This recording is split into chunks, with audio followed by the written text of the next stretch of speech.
Halo semuanya, saya Aska dan di sini saya akan menjelaskan mengenai apa sih self love itu dan bagaimana cara kita meraihnya.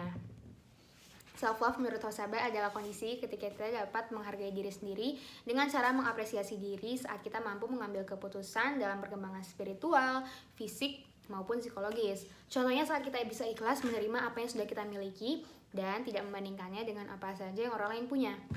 Jika kita tidak memiliki self-love, biasanya kita akan terus-terusan menyalahkan diri sendiri hingga kita tidak dapat berkembang menjadi manusia yang lebih baik. Kita tentunya memang butuh kritik terhadap diri sendiri, seperti merefleksikan apa saja sih yang sudah kita lakukan selama ini, dan kritikan tersebut dapat membuat kita berkembang di kemudian hari.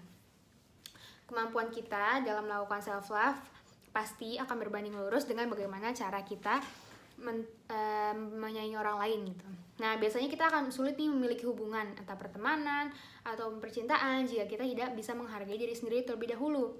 Orang yang tidak memiliki self love itu biasanya akan tenggelam dalam perasaan insecure atau perasaan tidak nyaman yang mengakibatkan kita lari dari masalah yang seharusnya kita hadapi. Lalu kita biasanya akan sedih berlarut-larut dan emosi kita pun menjadi tidak stabil. Nah, di sini saya mau menjelaskan ada banyak sekali cara agar kita bisa menerapkan self-love dalam keseharian. Yang pertama, kita harus bisa memaafkan kesalahan. Karena tentu setiap orang pasti pernah berbuat salah.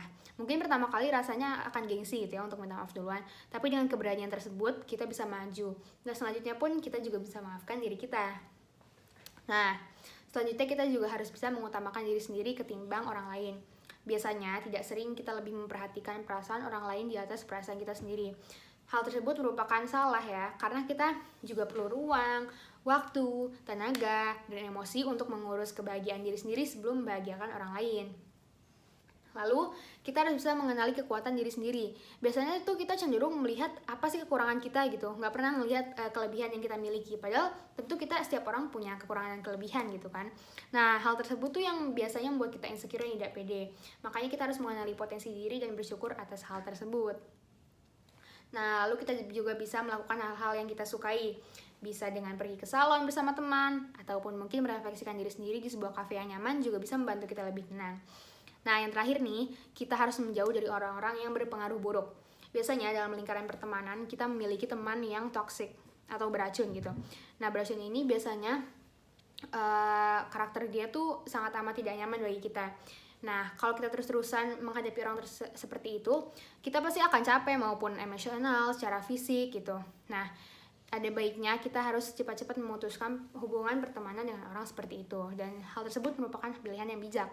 Nah, maka dari itu kita harus mulai mengubah kebiasaan mencaci diri sendiri dengan lebih menghargai dengan segala yang telah kita miliki. Jadilah sahabat bagi diri kita sendiri agar kita selalu paham dengan kondisi mental yang kita miliki. Figur sahabat itu tidak bisa melihat kesalahan dengan sembari mengingatkan kelebihan yang kita punya.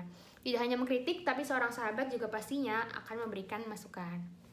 Sekian yang bisa saya sampaikan. Dadah!